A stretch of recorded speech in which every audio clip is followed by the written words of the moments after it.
So in the last 20 years, more than 2 billion people were affected by floods. And the population that is exposed to floods is 10 times higher than in 2010 because more and more people move to flood-prone areas. Furthermore, the monetary damages in 2013 amounted to more than 140 billion US dollar, of which the vast majority was not insured. And to avoid seeing pictures like that in the future, we have a solution: CTA's Earth Observation Service. We fuse optical and radar satellite data and map flooded areas with high precision. Our optimized and automated processing chain ensure fast, consistent, reliable, and timely delivery of our flood extent products. The product can be made available at any location and is delivered in near real time for ongoing flood events. Furthermore, we can deliver our product for historical flooding for the past 25 years as well. Like that, flood-prone areas can be identified and flood prevention methods can be ensured. What we need to set up our startup is 335,000 euros. This money is going to be used to hire an additional account manager, a data analyst, and a software developer. Our business steps are being pursued asymmetrical. Just to name a few highlights, in the second quarter of 2022, we want to launch our platform. In the last quarter of 2022, we're going to do a KPI analysis and make respective adjustments. And in the second quarter of 23, we want to drive a national campaign. With that being said, welcome to our presentation. We are Group CTA, and this is our team, our COO, Laura, our CEO, Marcia, our CFO, Jonah, myself, our CTO, Juan Pablo, and our CMO, Julia. So these are the 5 topics that we are going to cover today.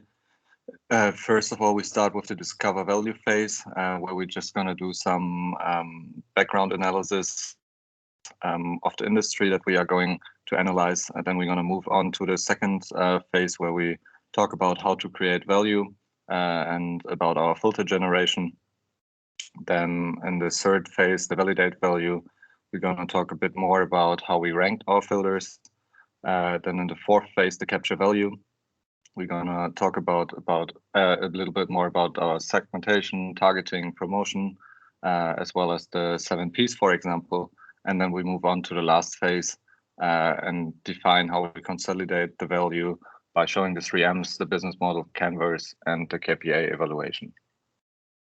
So now moving on to phase 1, the discover value phase. So our challenge is to find the most attractive geographical market for our startup CTA in the flood forecasting industry using Earth observation services. And we're going to use DHI, which stands for Danish Hydraulic Institute, which is an independent international consultancy firm, which was first founded by the Danish University of Denmark in 1964. And merging with the Institute of Water Quality and the Danish Toxicology Center, it then became DHI as we know it today. They have launched several algorithms to provide data about floods. And one of them is the flood metrics, which we're going to use, which provides 3 different algorithms, including flood extent, which is the one we're focusing on, next to digital elevation models and flood frequency. So how this works, the algorithm, it provides real-time mapping of the flood.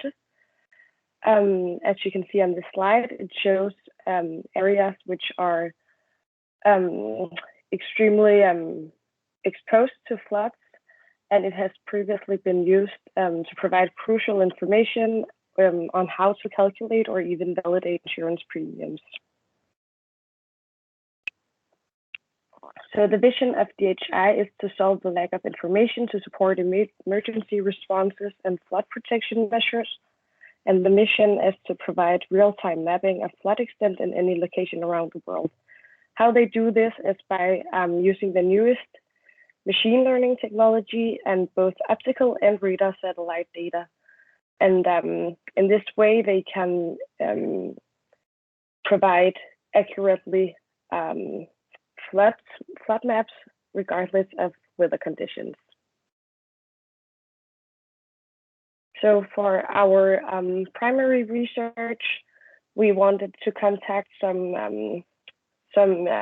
more known in the EO service area.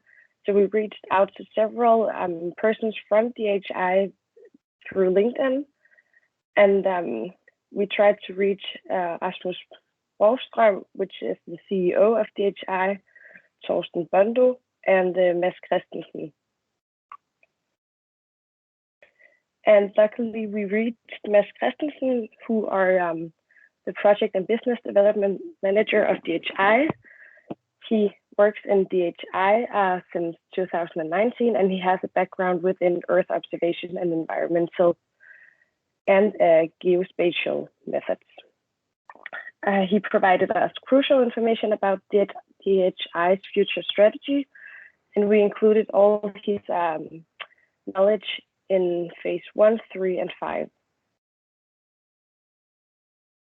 So moving on to our startup, and to give you a little overview, we are a company that will provide maps for flooded areas and provide accurate reports to prevent these catastrophes. So in the slide you can find our logo and also our vision and mission. So starting with our vision, we want to be quicker and more accurate company in the flood extent industry in our work area. And our mission is to provide real-time mapping of flood extent in any location around the world. So our positioning in the value chain, we are going to be agents of the company that we just explained by Laura, which is DHI. So DHI basically is going to provide them as their Earth observation technology, and to provide us the imageries that we're going to use to construct both the maps and the reports that I already talked about. So we're going to be a downstream service. So our key clients, we have 4 key clients, which are urban planners, NGOs, governments and civil security agencies, and private companies.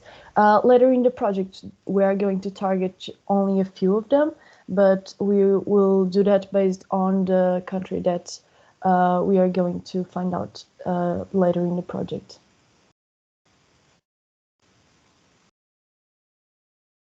Okay, for the external analysis, we did a pestle analysis evaluating the political aspects like government policy, taxes required to pay, country's political stability, also legal, accomplished legal requirements.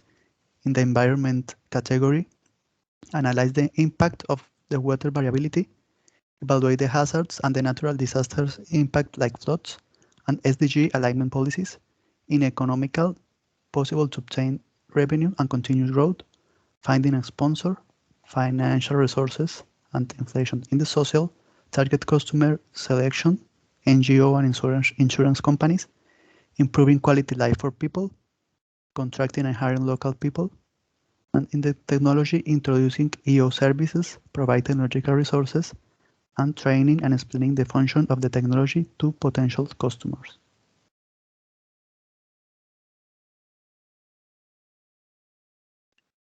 So another external analysis framework that we used is Porter's 5 forces. And we did a threat assessment for each of these forces. And as you can see on the bottom of each parameter, for example, the threat of new entrants is low because we considered that there are high monetary and capital requirements. So it's not easy for new entrants to enter the industry. The legal barriers always depend on the respective country you're operating in. So we consider that as moderate, and the structural barriers to enter the market are high. So all in all, the threat of new entrants for the industry is then considered as low. One thing I would like to highlight is the high threat, or the highest threat, which is the threat of suppliers. This is because of the fact that the dependency of the suppliers is very high. CTA, our startup, relies on the data that they provide us with, since we do not have our own satellite. Furthermore, the concentration of suppliers is relatively low compared to other industries because there are not many suppliers who offer these services. And the supplier switching costs can be relatively high, as if you have to switch around from one supplier to another. A lot of data can get lost in the process, but also a lot of knowledge can get lost in the process.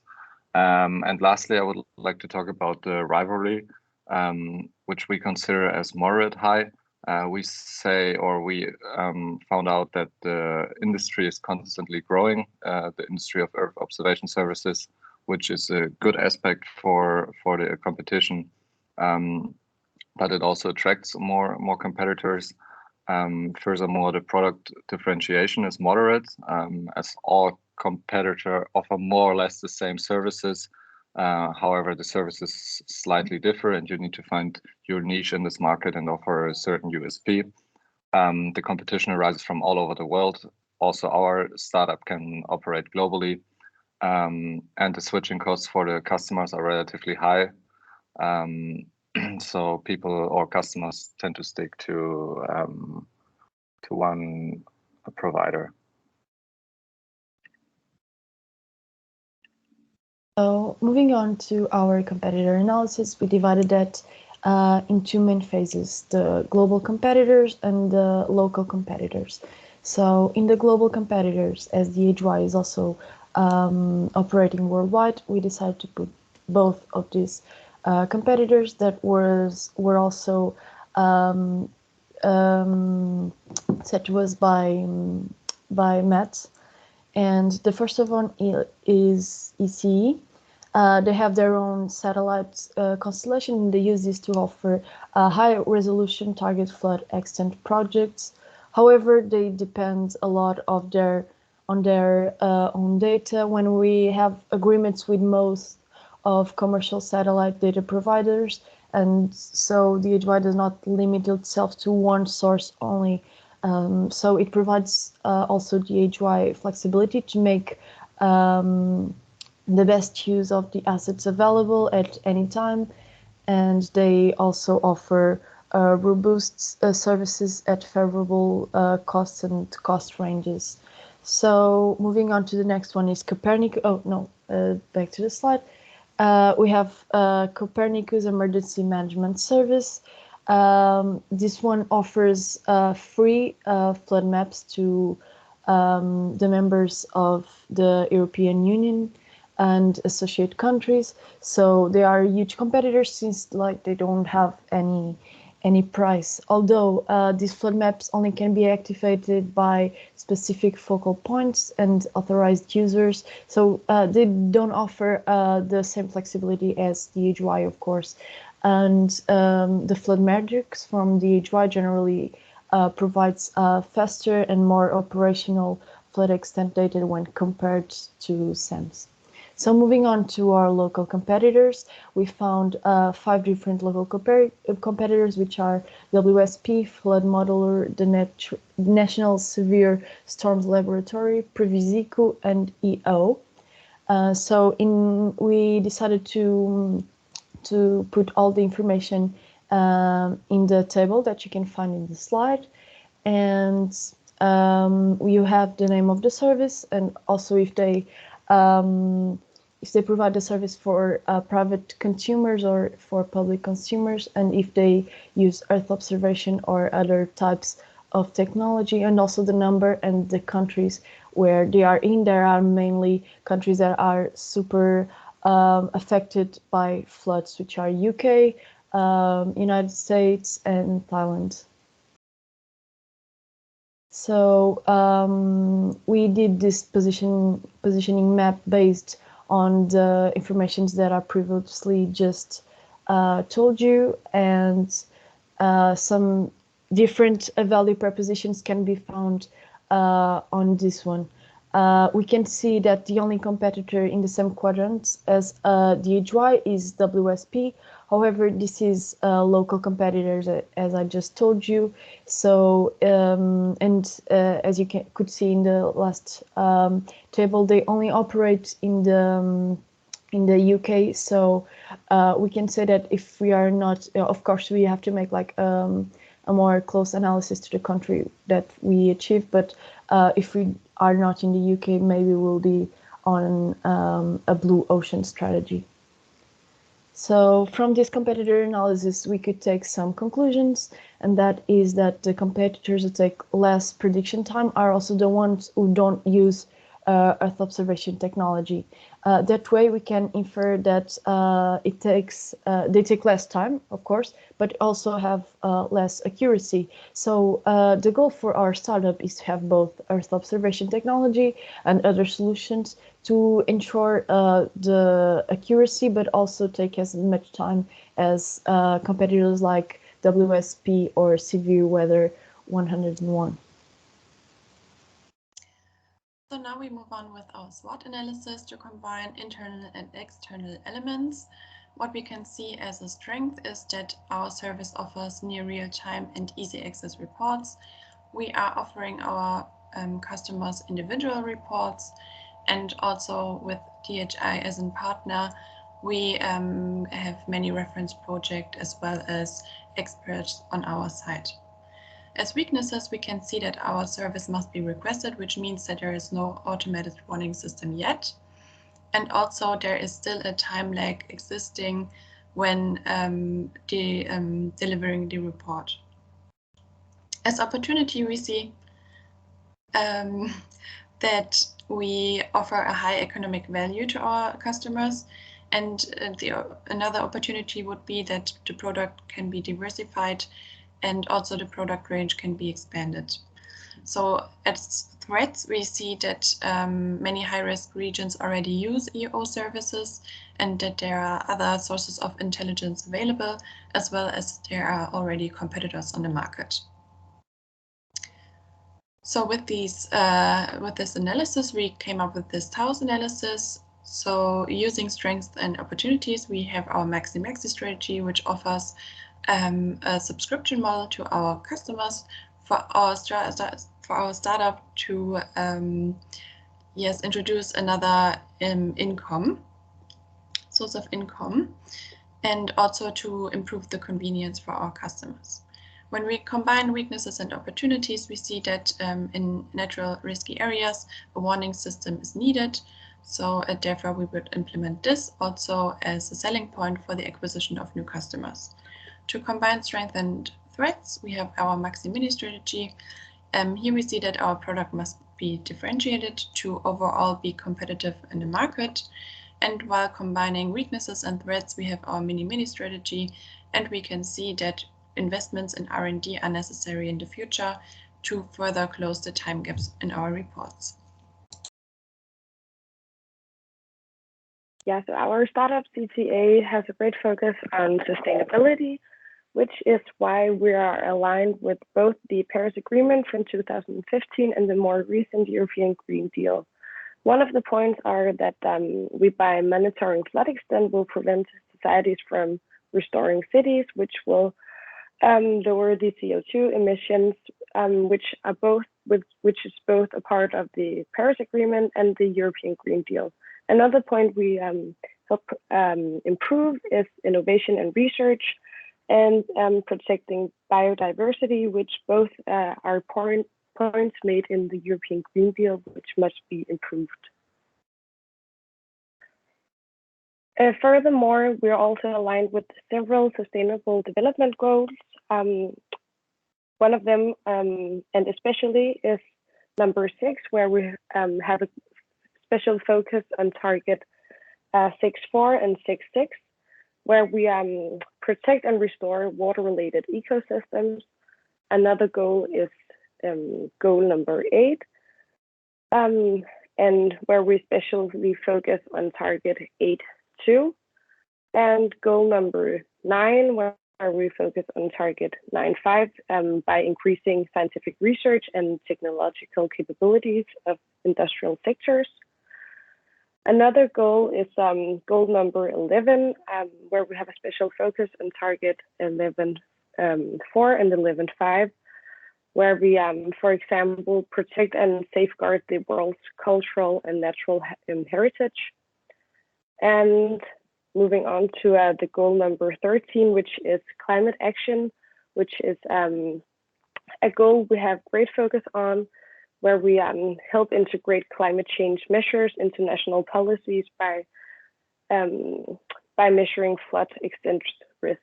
And finally, we help reaching goal number 15, where we target number 15.3 and 15.5.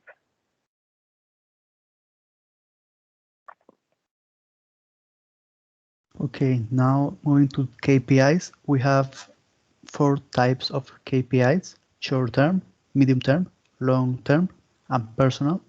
And we divide it in 3 categories of importance: low importance, moderate importance, and high importance. In the short term, we have 3 main KPIs. The first one is manage local paradox. The second, identify and involve 10 internal external stakeholders. The third is understand the Earth observation market and identify potential solutions. In the medium term, we have also 3 KPIs. Set up the startup in the new geographical market. The fifth is identify key customers. The sixth is collect first revenues and keep the customer satisfaction. In long term, we have also 3. The seventh is establish more than 3 local partnerships. The 8th, achieve a net promoter score of minimum 9/10. The 9th, grow the business by 25% and hire additional manpower. In the personal KPIs, we have understand the concept of the value creation wheel and be able to apply it to CTA. Also, complete with the weekly group hands-in and cooperate lessons learned in class and the professor's feedback. And finally, we'll do team meetings and team dinner to increase team satisfaction. We have also made a stakeholder analysis where we have divided several stakeholders into interest and power. So starting with low power and low interest, we have the stakeholders we want to monitor, which in this case are local communities and local governments, and also our competitors. The local community and local governments, they can give us updates on our project, and we will keep them updated on the project as well. And we will closely monitor our competitors. Moving on to low power and high interest, we have the stakeholders we want to keep satisfied, which are our customers. Because our customers, they will offer us great insights and ideas for the beginning of our project.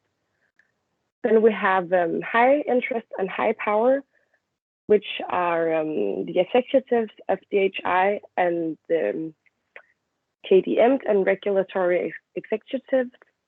And these we will manage closely and collaborate and engage with them. Finally, we have the ones, the stakeholders with high power but of low interest, which we will keep informed, and these will be the employees.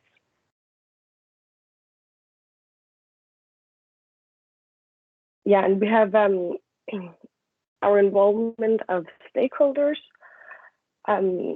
These are the expected involvements. So as you can see on the slide, we have from the company DHI, we want to involve the business development manager in phase 1, 3, and 5. And from the governments, we want to involve the local council for phase 3 to 5. And customers, we want to involve from in the beginning phases because they can offer us great insights and ideas for our project. And as you can see, we want to involve all KDMs, which are us from CTA, in all phases. So moving on to phase 2, create value, and starting with phase 2A. We decided to use all the 193 countries recognized by the United Nations, and that is because of 3 main reasons. First of all, because we didn't want to eliminate wrongly a profitable country. Second of all, because from all the analysis of phase 1, we didn't have any reasons to exclude any country so far. And last but not least, all of these countries are aligned with the SDGs, so it makes sense for us to use them all.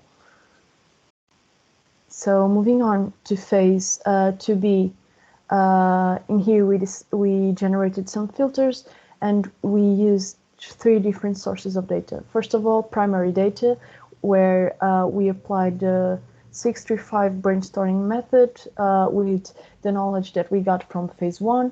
And then we used secondary data through several websites, sources, articles that you can find in our sources, like in the end of our report.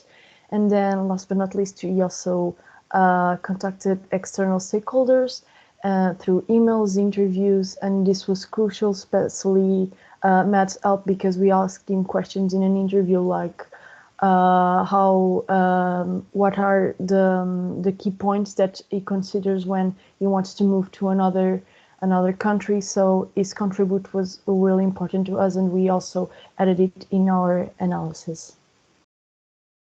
So from the 635 brainstorming method that you can find in the slide, we got a total of 54 different filters, and after that we converged them with secondary data and with the insights of stakeholders that I previously talked about. And after that we organized them all in different categories based on the pestle analysis, and we obtained 66 filters you can find here. Thank you, Marcia. So here you can see all of our potential filters. As she already said, we categorized them regarding the pestle analysis. So for politics, we have, for example, the filter of cost of rebuilding after a flood, or the political freedom index. For the economy, we see a filter in GDP per capita, the number of insurance companies, or for example, the ease of doing business index. For social, we see population density, population annual growth as filters, among others. And for technology, we see the number of satellites per country and the quality of EO as filters. For environmental filters, we chose water per square kilometer, as well as, for example, the number of dams or CO2 emissions. And then for legal, we see laws and regulations for climate change or data protection and drone regulation as filters.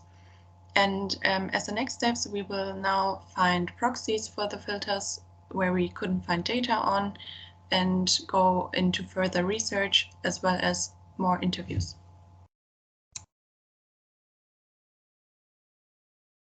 So moving on to phase number 3, validate value.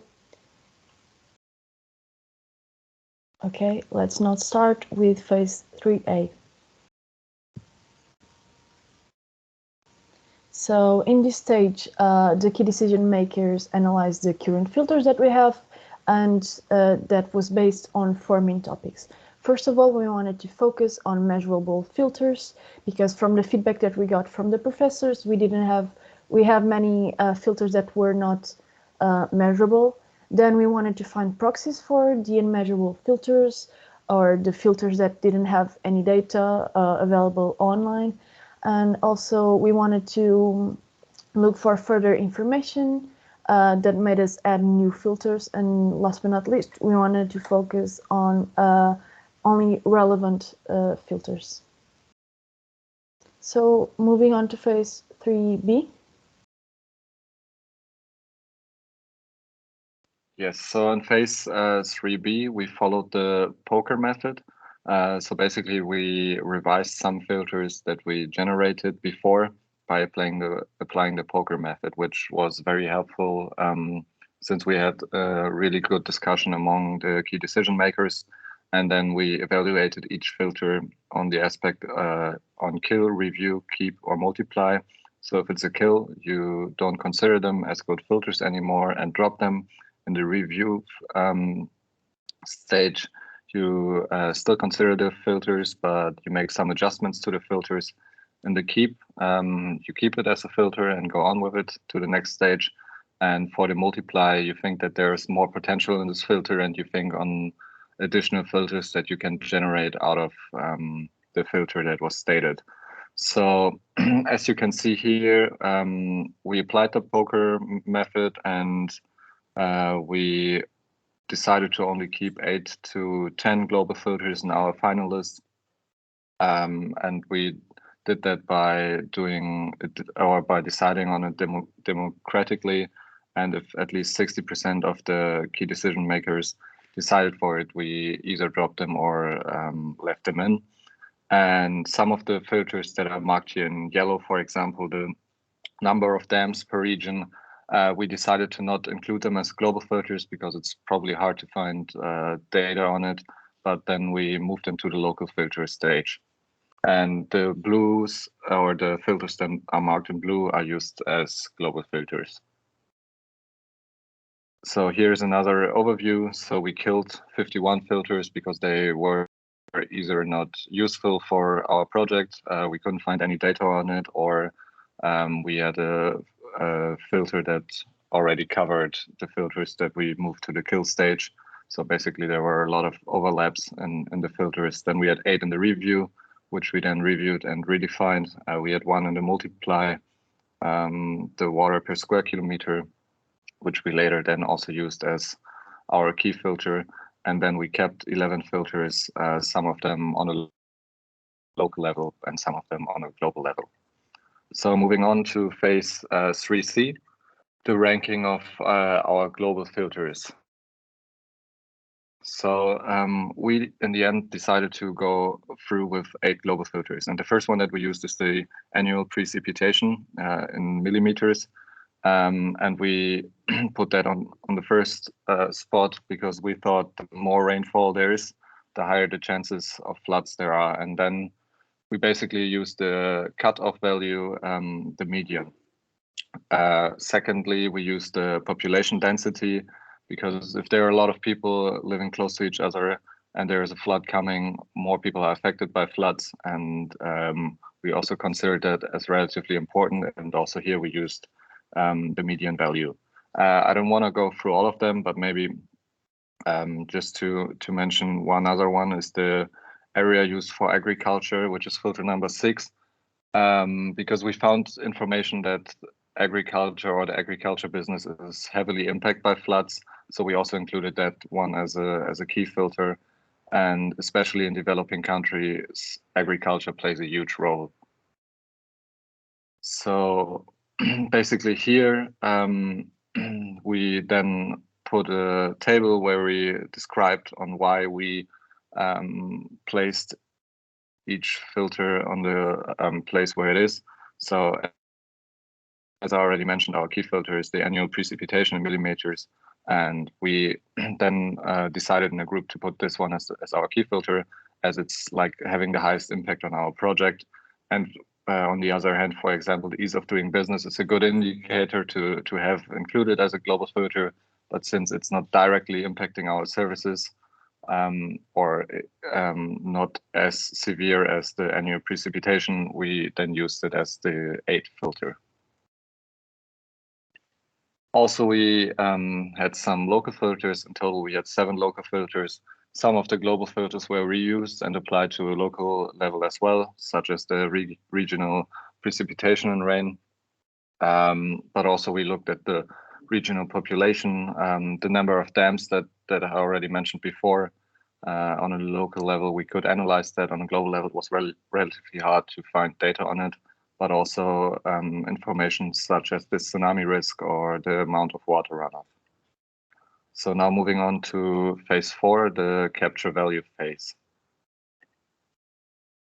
Okay, for phase 4A, we have the apply the VCA method, the funnel, and we start with 193 countries and reach the final country, that is Thailand. And in the previous last filter, we have 2 countries, Switzerland and Thailand. Moving to the next slide, in the VCDF method, we, in order to get our final market, we perform the VCDF method, and that shows that Thailand is the preferred option. Thailand passed 8 filters, and the second was Switzerland with 7, and the third Cuba with 6 filters. In this image, you can see the final 3 countries, and the chosen one is Thailand with 8 filters. And for the multi-criteria decision analysis, we applied also the MCDA method that showed that Thailand is the preferred option, passing 8 filters.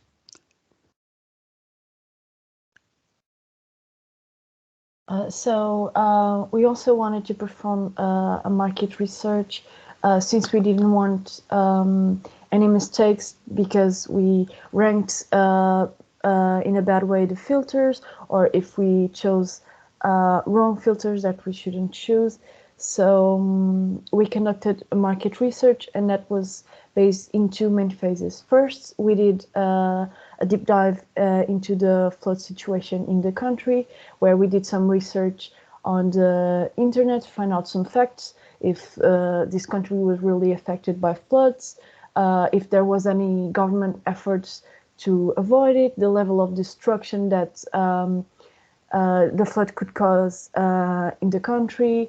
And also we wanted to perform this research before moving on to the application of the local filters, so we weren't wasting so much time on a non-profitable country. And then we moved to the second stage, where we did the STP and the marketing mix after applying the filters at a global and local level, and knowing by the deep dive that we already mentioned that we got a profitable country. We did more in-depth analysis with these 2 models that I just talked about, which is STP and the 7 Ps to this country. And then for that, we also conducted a survey for possible customers and asked more specific questions to the Mats Christensen, which is the business development manager of the HY. So in the first stage, we basically wrote on Google Thailand and floods, and we could see that many articles appeared right away that confirmed that we did our analysis properly, and we really got to a country that is really affected by floods. And then we went to look for more specific information about these fields in the country. So, and we got that in 2019, the population in Thailand was estimated by 66.56 million people, which is a lot of people. So a lot of people is exposed to floods in this country. And also Thailand is exposed to several types of hazards, such as flooding, storms, droughts, alongside forests, fires, and landslides. Also, according to some different sources, we could see that Thailand has a high risk of floods disaster index, as you can see on the chart on this slide. Also, we could find some information that the government is committed to invest in prevention plans and strategies to reduce being flood management a top priority. So this is a country that really cares for it and is really willing to pay to prevent this kind of catastrophes. And also, one really important aspect for us is that this country is aligned with the SDG development goals. So here you could see the performance of this country in all of the global filters, and we could gather some more information about this country. We could see that forecasting floods is really crucial to save their lives, and there are a lot of deaths because of this in the country. And moreover, there is an economic gain from predicting floods as well. Also, it's experiencing a huge decrease in the GDP because of this, and also there was a lot of non-insurance companies in Thailand in 2020. So we could, can you go back to one slide, please? So we could got to the conclusion that there is a huge economic and societal potential in this country, and that's why we kept with talent.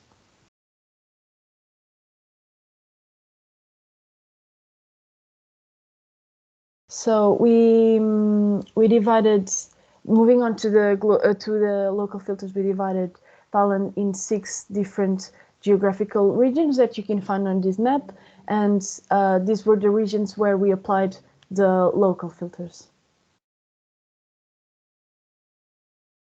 So now applying the MCDA method, or the VCDF method, sorry, you can see that the South passed 3 out of the 7 filters. However, all the others were already cut off after the first filter, because, for example, in the central of Thailand, there is not a lot of rainfall. However, so they didn't pass that filter. However, they would have passed filter 2 because there are many people living in there. So we decided to not use the VCDF method for the value creation funnel on the local level, but rather looked into the MCDA. And also here, it was striking that the South passed 6 out of the 7 filters, whereas the North, which is the second best or most suitable region, passed 4 filters. And thus, we were confirmed that the South of Thailand may be the best region for our startup.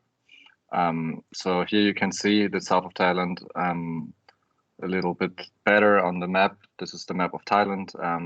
The South passed 6 filters, so ultimately we decided to go with it.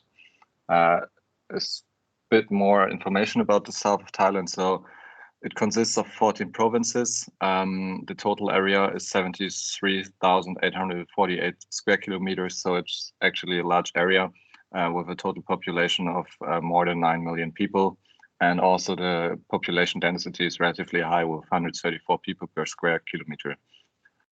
So when we did our research about the South, it was striking that also in the recent past, there have been many natural disasters and especially a lot of floods.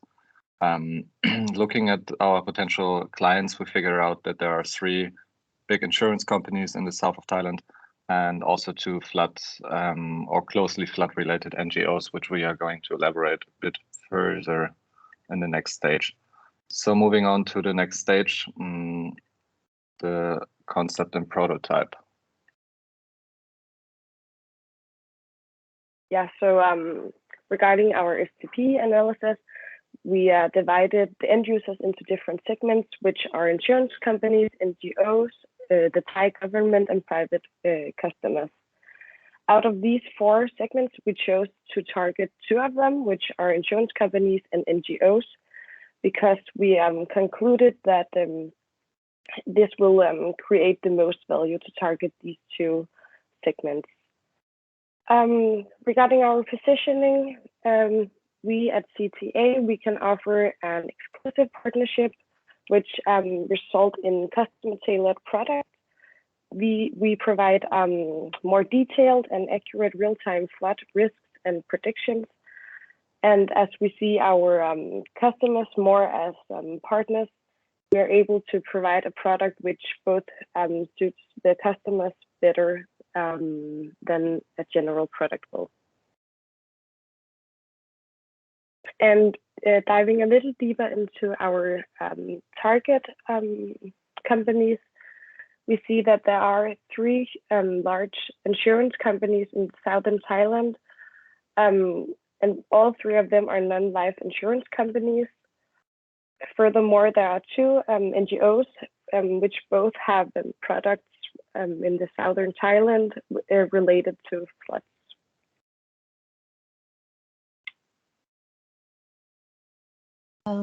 After this, as I previously told you, we decided to conduct a survey to some workers from the companies that Laura just described via LinkedIn to test the attractiveness of our service in Thailand. Although we only got like 2 or 3 replies, but we could see that there were really companies interested in our work, and there was a common feeling for a need for a better service in the flood extent area in the country. So moving on to the Blue Ocean strategy, as I also previously told you, we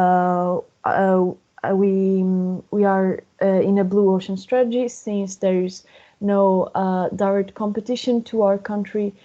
In this analysis, we decided to only focus on SAMS and ECE, which are the global competitors, and we decided not to include Theos, which was a local competitor that operates in Thailand that we previously talked about in the local competitors part, since Theos is a non-profitable governmental organization and that don't operate with our target clients, which are NGOs and insurance companies. And from the Blue Ocean strategy, we could see, as I told you, there is no direct competition since CTA provides a faster flood prediction that is almost near real time.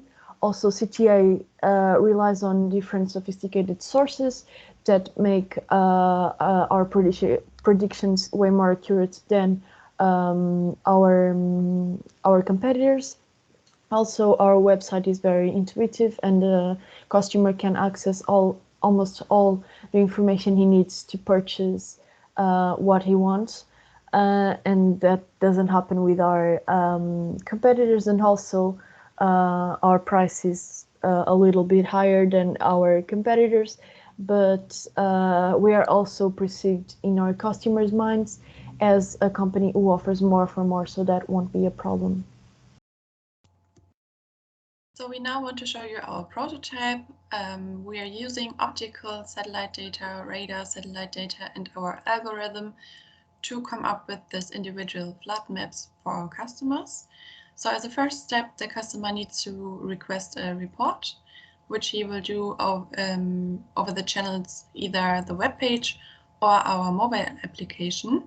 And as a second step, we will then deliver the individual report in only 24 hours after the request.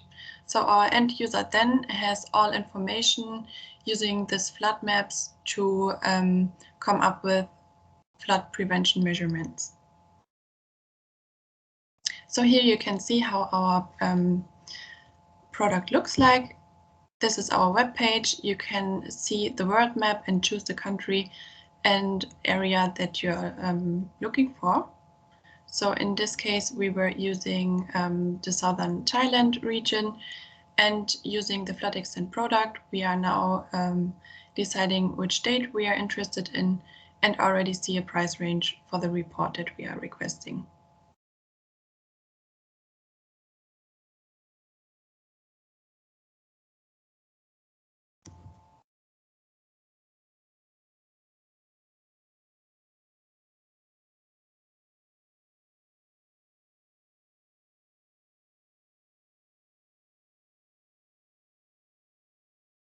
Can you move to the next slide, please? So the channels that we are using, I already told you, is for mainly the web page, and then also we are offering a mobile application.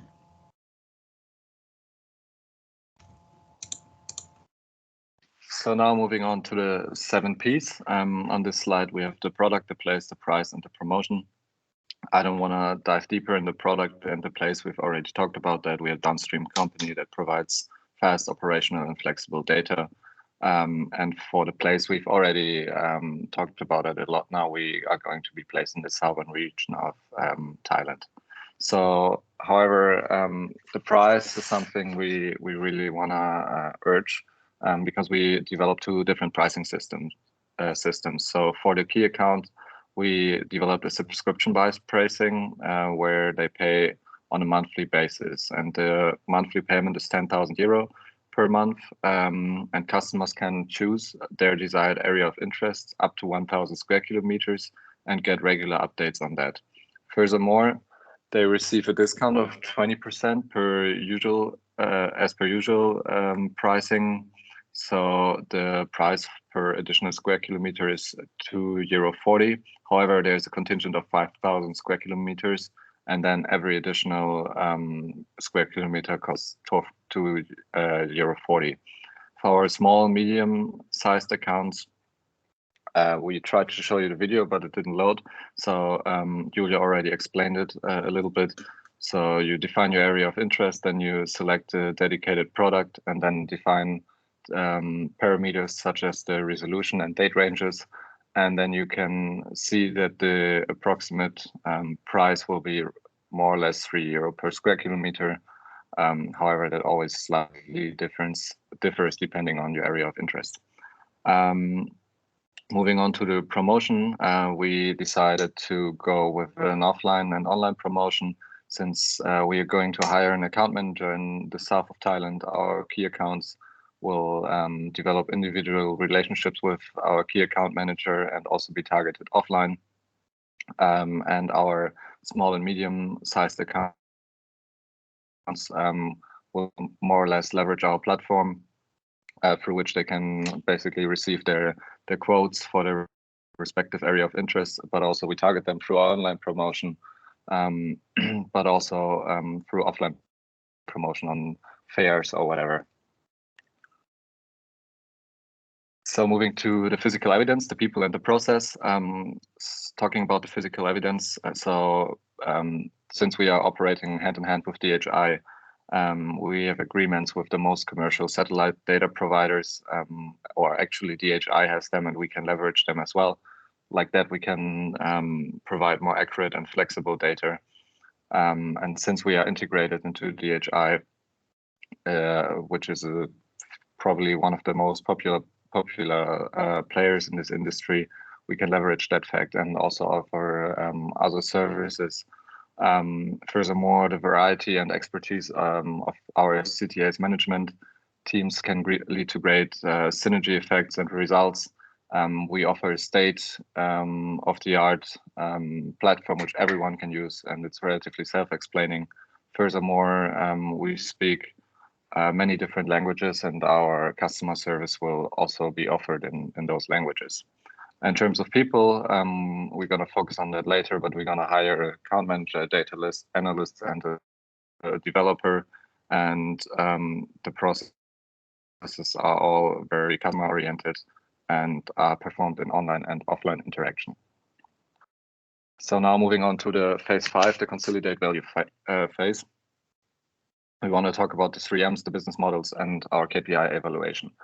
So for the 3 M's, talking about manpower, since we are a startup, we all decided to work on this. So basically the 5 founders received an area of expertise and ability to also match the stand-in. So if Marcia, for example, is sick and cannot perform at work, Julia is going to jump in because she has similar expertise.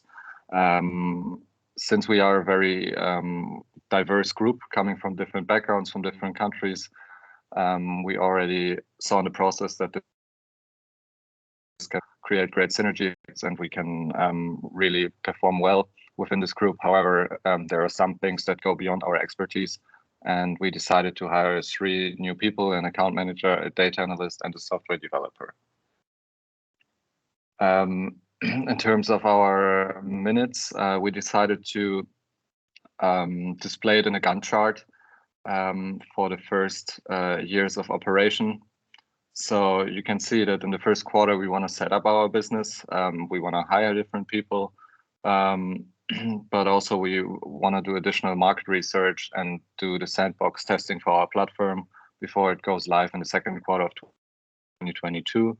And then we also launch our local campaign, which then later will be performed on a national level to attract additional people beyond the southern region of Thailand.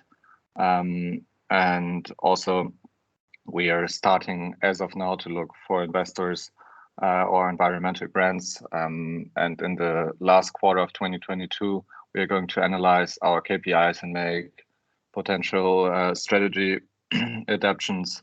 And as last step, we would like to apply the VCW, which has been a great tool for us so far to find or to explore new markets. In terms of money, the budget that we need for the first year of operation is €335,000. As you can see, most of this goes into the personal costs, 73% of it actually. since a lot of manpower is required to work on this. But also we have other costs such as the registration fee, rent costs, technology expenses, and other costs. So all in all, we need 335,000 euros. We hope to get from either angel investors or grants like the Green Climate Fund. So now we want to give you a brief overview of our business model using the business model canvas. We already spoke about many of these elements, so I will just pick out a few ones that we will elaborate on. So our key partners are basically the EO up and midstream industry, which will supply data to us. And then as channels, we already said web platform, as well as the mobile application, and we also want to be present on conferences and trade fairs. Our customer segments includes primarily insurance companies as well as NGOs, and as a second category for customers, we see governments and civil security agencies. This model basically consists of 9 elements. We were adding 2 more, which are eco-social costs and eco-social benefits. So for eco-social costs, we see that we are using a lot of electricity in order to run our service. Therefore, it is important to us to include this into our business model. And as eco-social benefits, we see that we are able to protect not only land, but also people with our service.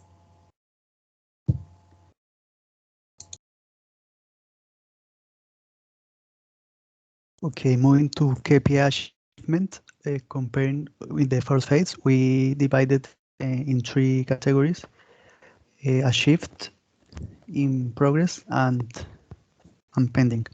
We achieved 2 of 3 in the short term and working in the second one. In medium term, we achieved the new geographical market and working in the key customers. And in long term, are pending to achieve. And in the personal KPIs, we achieve 2, the understand VCW and weekly team meetings and team dinner, and the weekly group hands-in, it's working on it.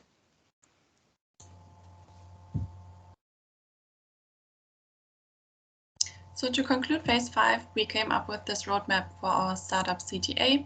First of all, we want to finalize our business plan.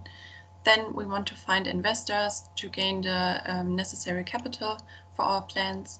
Then we want to reach out to customers to start marketing activities and acquisition. And finally, we will go to the southern Thailand market. So now we will conclude our project. We have to say that there are some limitations on this project. First of all, we are relatively new to the field of Earth observation. Still, we were working for a couple of weeks on this project, so we feel confident to present you the information that we already have. But yeah, as we already stated, that it was kind of hard to make contact with professionals and experts in these fields.